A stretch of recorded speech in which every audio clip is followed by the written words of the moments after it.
আসসালামু আলাইকুম। এটিএন বাংলা সংবাদে সবাইকে স্বাগত জানাচ্ছি আমি মমরিনাজ মামের। শুরুতেই বিআরবি কেবল সংবাদ শিরোনাম। ত্রয়োদশ জাতীয় সংসদের প্রথম অধিবেশনে আগামী 10 থেকে 12 মার্চের মধ্যে বসতে পারে তথ্য দিলেন স্বরাষ্ট্রমন্ত্রী। প্রথম অধিবেশনে স্পিকার ও ডেপুটি স্পিকার নির্বাচন। ইমাম মুয়াজ্জিন সহ অন্যান্য ধর্মগুরুদের সম্মানী ও উৎসব ভাতা দেবে সরকার, বললেন প্রধানমন্ত্রীর উপদেষ্টা ডক্টর মাহদি আমিন। তেজগাঁও কার্যালয়ে প্রথমবারের মতো তারেক রহমান। চলতি মাসে দেশে ফ্যামিলি কার্ড বিতরণ শুরু। পর্যায়ক্রমে 4 কোটি 10 লাখ পরিবারকে এই কার্ড দেয়া হবে, জানালেন তথ্যমন্ত্রী। গণমাধ্যমের স্বাধীনতায় গুরুত্ব আরোপ।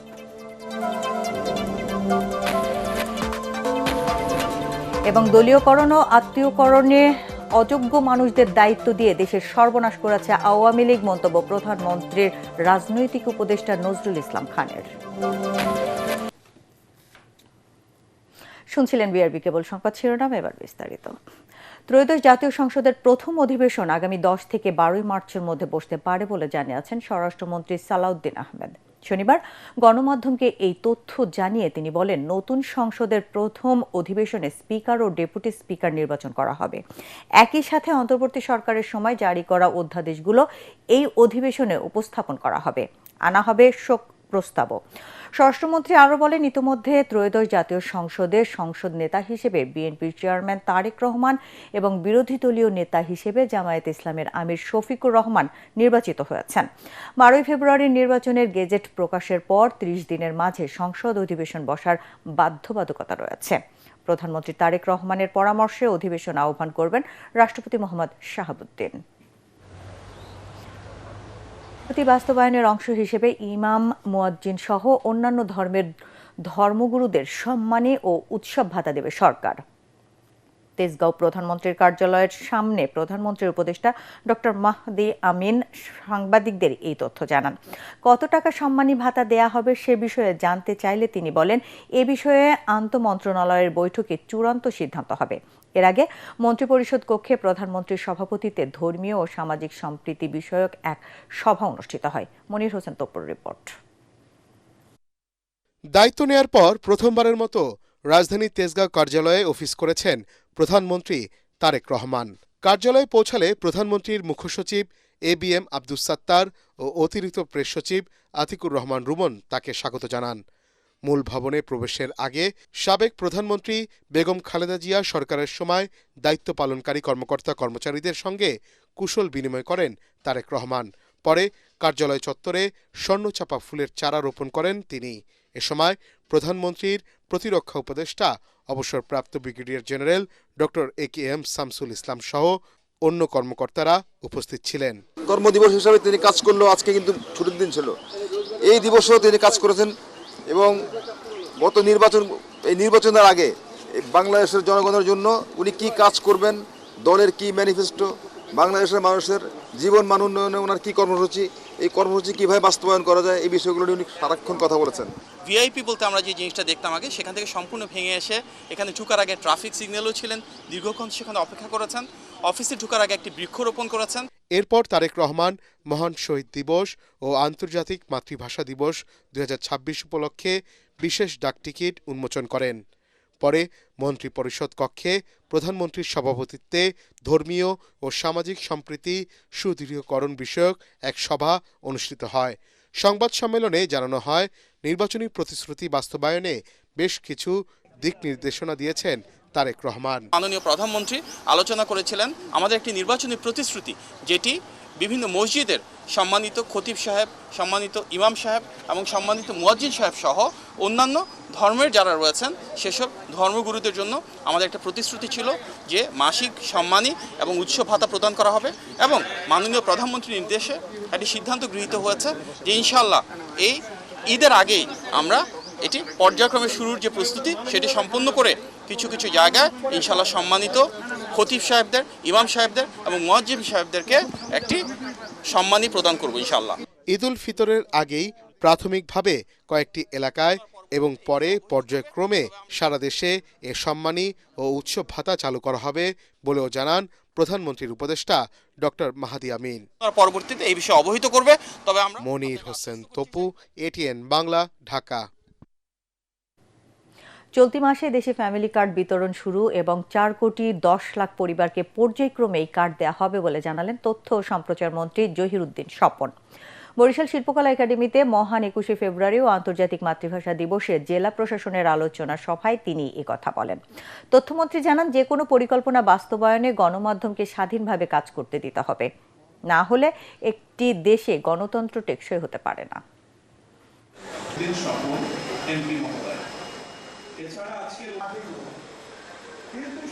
আমরা যদি প্রতিটি পরিবারে একটি করে কার্ড পৌঁছাতে পারি ধারাবাহিকভাবে, তাহলে একটা পর্যায়ে গিয়ে এই প্রতিটি পরিবারের নারী সদস্য তিনি হবেন এই কার্ডের মালিক। আমরা শুরুতে একটা নির্দিষ্ট পরিমাণের অঙ্ক দিয়ে সহযোগিতা করব, টাকা, তার পরবর্তীতে ধারাবাহিকভাবে আমরা এটাকে বাড়াতে শুরু করব। কোনো পরিকল্পনাই বাস্তবায়ন হবে না যদি গণমাধ্যমকে সঠিকভাবে সুস্থভাবে কাজ করতে দেওয়া না হয়। এবং আমি সেই কারণেই দায়িত্ব নিয়েছি, গণমাধ্যমের অভিভাবক হওয়ার দায়িত্ব আমার। আন্তর্জাতিক মাতৃভাষা ইনস্টিটিউটকে আরও সক্রিয় করার প্রতিশ্রুতি দিলেন শিক্ষামন্ত্রী আ.ন.ম এহসানুল হক মিলন। শনিবার মহান 21শে ফেব্রুয়ারি উপলক্ষে আন্তর্জাতিক মাতৃভাষা ইনস্টিটিউট এবং ইউনেস্কোর যৌথ উদ্যোগে 4 দিনব্যাপী বিশেষ অনুষ্ঠানের উদ্বোধনে একথা বলেন তিনি, যেখানে ভাষা দিবসের মূল প্রবন্ধ উপস্থাপন করেন আধুনিক ভাষা ইনস্টিটিউটের সাবেক অধ্যাপক আবুল মনসুর মোহাম্মদ আবু মোসা।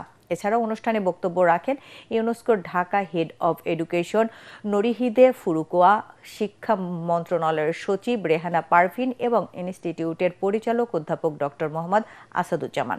অনুষ্ঠান শেষে ল্যাঙ্গুইস্টিক অলিম্পিয়াড এর বিজয়ীদের হাতে পুরস্কার তুলে দেন শিক্ষামন্ত্রী। ইনস্টিটিউট হয়েছিল আমাদের সময়কালেই, কিন্তু কার্যকারিতা শুরু হতে পারেনি, শুধু আমরা দালান কোঠাগুলি করে গিয়েছিলাম। তো progress rate is very slow. আগামী বছর 21শে ফেব্রুয়ারি যেন আরো আনন্দ ঘন অনুষ্ঠান, আরো অনেক কিছু আমরা দিতে পারি সেই আহ্বান জানিয়ে, এবং শিক্ষা মন্ত্রণালয় এটা যে কারণে গঠন করা হয়েছিল তার সার্থকতা অর্জন করবে এই আশা ব্যক্ত করে বিদায় নিচ্ছি। মহান 21শে ফেব্রুয়ারি মহান শহীদ দিবস ও আন্তর্জাতিক মাতৃভাষা দিবস। গভীর শ্রদ্ধা ও ভালোবাসায় জাতির শ্রেষ্ঠ সন্তানদের স্মরণ করছে জাতি। ভোর থেকে কেন্দ্রীয় শহীদ মিনারে ঢল নামে জনতার। 52 ভাষা আন্দোলনে শহীদদের প্রতি শ্রদ্ধা নিবেদন করেছেন বিভিন্ন রাজনৈতিক এবং সাংস্কৃতিক সংগঠনের প্রতিনিধি সহ সর্বস্তরের মানুষ। নাগরিক সমাজের প্রতিনিধিরা বলেন, 52-র সাথে একই সূত্রে গাঁথা 71-এর মহান মুক্তিযুদ্ধ ও 24-এর গণঅভ্যুত্থান। সর্বত্র মাতৃভাষার সঠিক ব্যবহারের তাগিদ দেন তারা। আরো জানাচ্ছেন মুশফিকুর রহমান।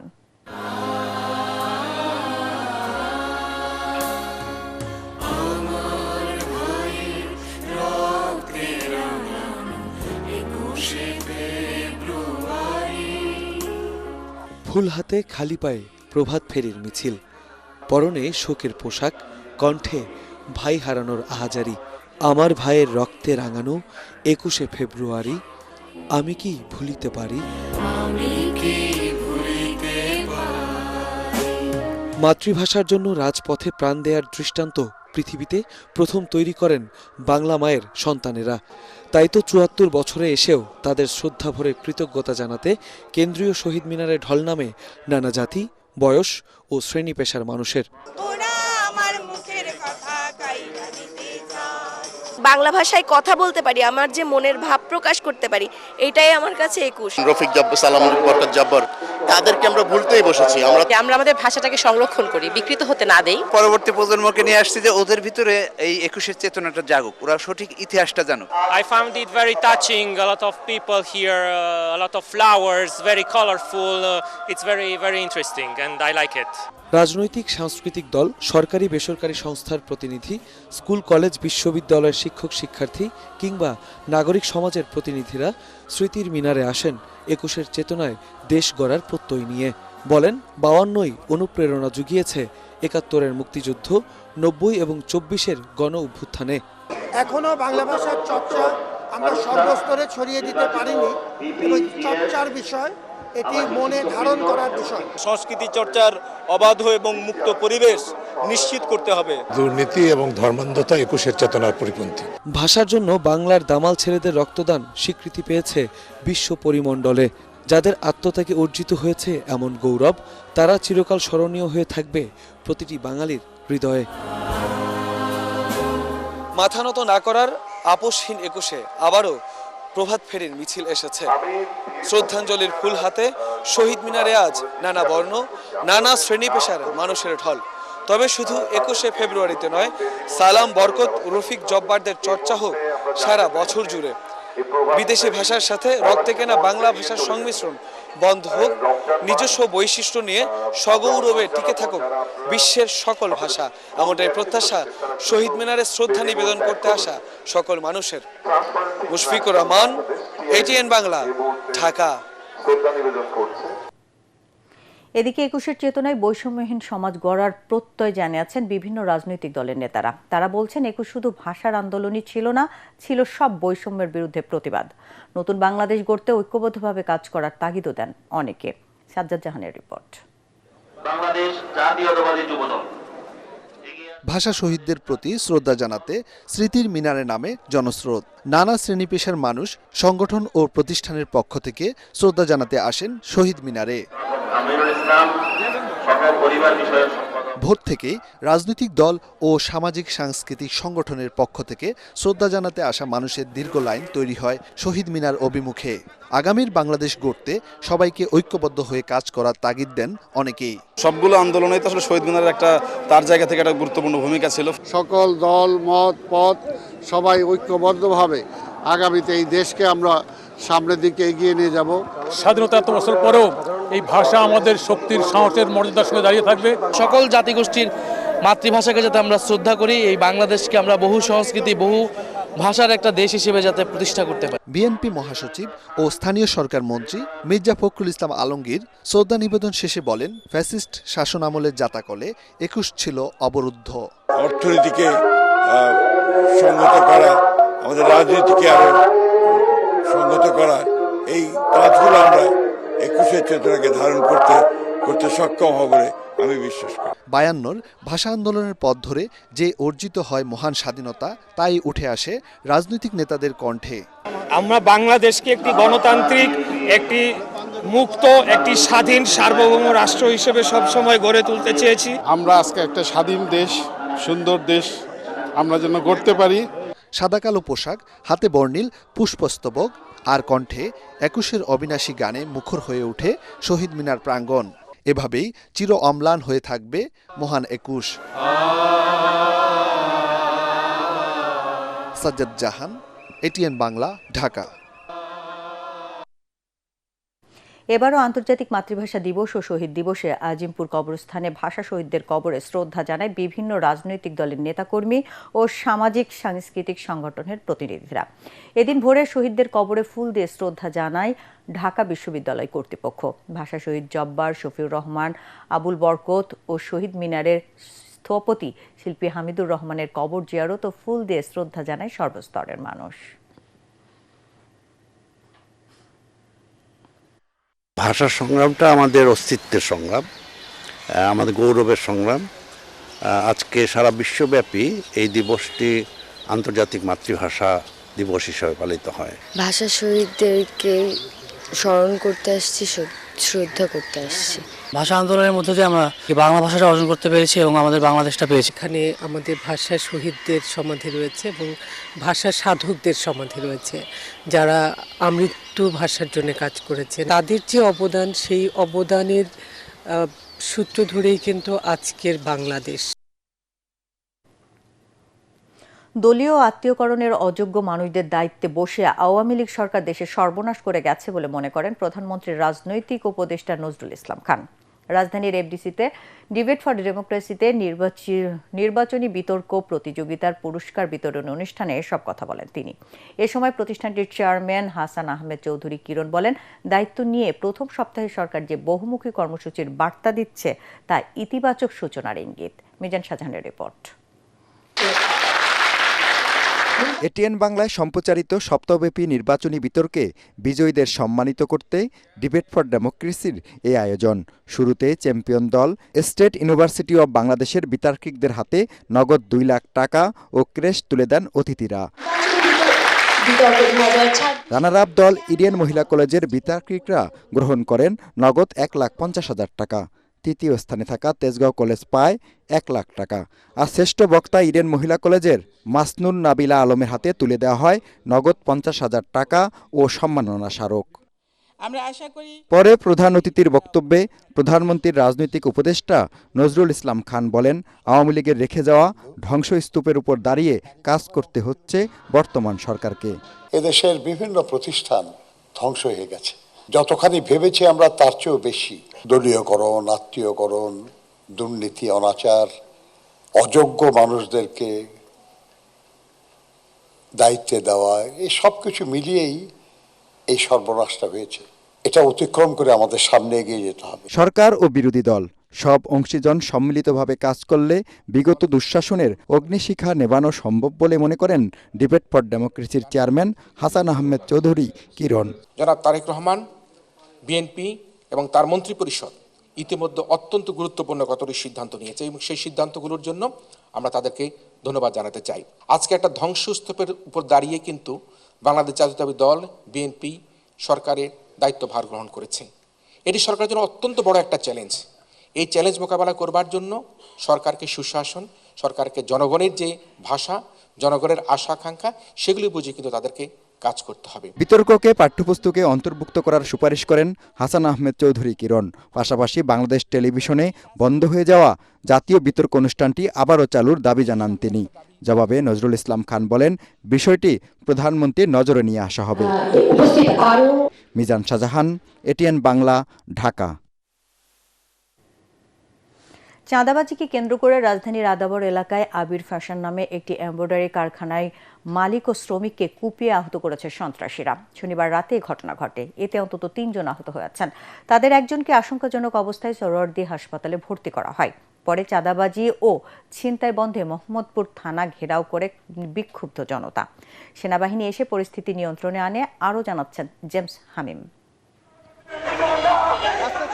চাঁদাবাজি ও ছিনতাইয়ের ঘটনায় বন্ধে মধ্যরাতে আদাবর থানার সামনে বিক্ষোভ করেছে এমব্রয়ডারি কারখানার শ্রমিকরা। ভুক্তভোগীদের অভিযোগ, চাঁদা দিতে অস্বীকৃতি জানালে ধারালো অস্ত্র নিয়ে হামলা চালায় সন্ত্রাসীরা। এতে কয়েকজন গুরুতর আহত হয়। পরিস্থিতি নিয়ন্ত্রণে প্রথমে পুলিশ ও সেনাবাহিনী ঘটনাস্থলে যায়। বেতনের সময় আসে, বেতনের টাকাটা দিই একটা ওয়ার্কারের হাতে, তখন ওরা যখন রাস্তায় বের হয় তাদের কাছ থেকে টাকা এবং মোবাইল ছিনতাই করে নিয়ে যায় ছিনতাইকারীরা। ওরা যে সরকার যখন ক্ষমতা থাকে ওই সরকার মানে সাইনবোর্ড নিয়ে ওরা তখন এই অপকর্মগুলো চালা যায়। আমাদেরকে ফোন দিল, একটু তাড়াতাড়ি আসো, এদিকে তো সবাই একটা ছেলেরে কোবাইতে কোবাইতে তার হাতের রগ কেটে ফেলছে। আমরা পুলিশ প্রশাসনকে এবং আইন প্রয়োগকারী সংস্থাকে সর্বাত্মক সহযোগিতা করব।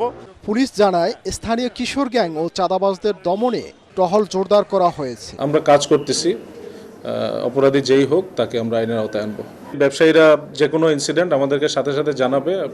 প্রত্যেক এলাকায় প্রত্যেক বিটে আমাদের মোবাইল পেট্রোল থাকে এবং ফুড পেট্রোল আছে। তো যে কোনো ইনসিডেন্ট ঘটার সাথে সাথে আমাদেরকে জানালে আমরা তাৎক্ষণিক ব্যবস্থা নিতে পারবো। আর ভিজিবল পুলিশিং বাড়ানো হচ্ছে, তাতে করে আশা করছি এই ধরনের ইনসিডেন্ট সামনে আর হবে না। ঈদকে সামনে রেখেই নজরদারি আরও বাড়ানো হবে বলে জানায় পুলিশ। জেমস হাবিম, এটিএন বাংলা, ঢাকা। সৌদি আরবে যথাযোগ্য মর্যাদায় শহীদ দিবস ও আন্তর্জাতিক মাতৃভাষা দিবস উদযাপন করেছে বাংলাদেশ কনসুলেট জেনারেল জেদ্দা। জাতীয় পতাকা উত্তোলন ও কর্মকর্তা কর্মচারীদের নিয়ে কনসুলেট প্রাঙ্গণের অস্থায়ী শহীদ মিনারে পুষ্পস্তবক অর্পণ করেন কনসুলেট জেনারেল। এ সময় স্থানীয় বাংলাদেশ কমিটির নেতা, বাংলাদেশ বিমান প্রতিনিধি, বাংলাদেশ ইন্টারন্যাশনাল স্কুল এবং বিভিন্ন গণমাধ্যমের প্রতিনিধি শ্রদ্ধা জানান। পরে ভাষা শহীদদের আত্মার মাগফিরাত ও দেশের কল্যাণ কামনায় দোয়া করা হয়। কনসুলেট জেনারেল প্রবাসীদের সৌদি আরবের আইন মেনে চলা এবং বৈধ পথে রেমিটেন্স পাঠানোর আহ্বান জানান। এবার খেলার খবর।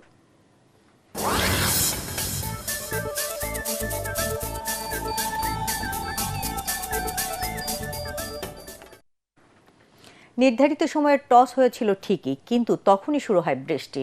তখন পুরো মাঠ কাভার দিয়ে ঢেকে দেওয়া হয়েছিল। ভারী বৃষ্টি আর থামেনি। টি-20 বিশ্বকাপ ক্রিকেটে সুপার 8-এ প্রথম ম্যাচে পাকিস্তানের মুখোমুখি হওয়ার কথা ছিল নিউজিল্যান্ডের। টসে জিতে ব্যাটিং করার সিদ্ধান্ত নিয়েছিল পাকিস্তান, তবে বৃষ্টি আর থামেনি। তাতে করে কলম্বোয় পাকিস্তান ও নিউজিল্যান্ডের মধ্যকার ম্যাচটি শুরু করা যায়নি। 2 ঘন্টারও বেশি সময় অপেক্ষার পর খেলাটি পণ্ড ঘোষণা করা হয়।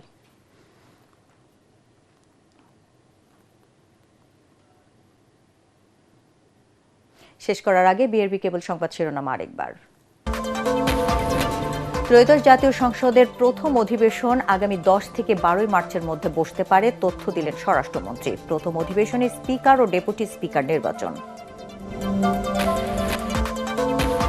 ইমাম মুয়াজ্জিন সহ অন্যান্য ধর্মগুরুদের সম্মানীয় উৎসব ভাতা দেবে সরকার, বললেন প্রধানমন্ত্রীর উপদেষ্টা ডক্টর মাহদে আমিন। তেজগাঁও কার্যালয়ে প্রথমবারের মতো তারেক রহমান। চলতি মাসে দেশে ফ্যামিলি কার্ড বিতরণ শুরু, পর্যায়ক্রমে 4,10,00,000 পরিবারকে এই কার্ড দেয়া হবে, জানালেন তথ্যমন্ত্রী। গণমাধ্যমের স্বাধীনতায় গুরুত্ব আরোপ।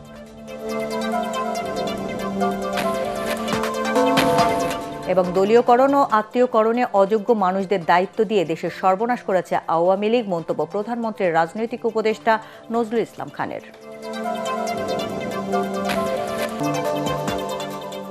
দর্শক, পরবর্তী সংবাদ দেখার আমন্ত্রণ জানিয়ে এখনকার মতো শেষ করছি। এটিএন বাংলা সংবাদ ইউটিউবে দেখতে ব্রাউজ করুন YouTube/ATN Bangla News। ধন্যবাদ সবাইকে।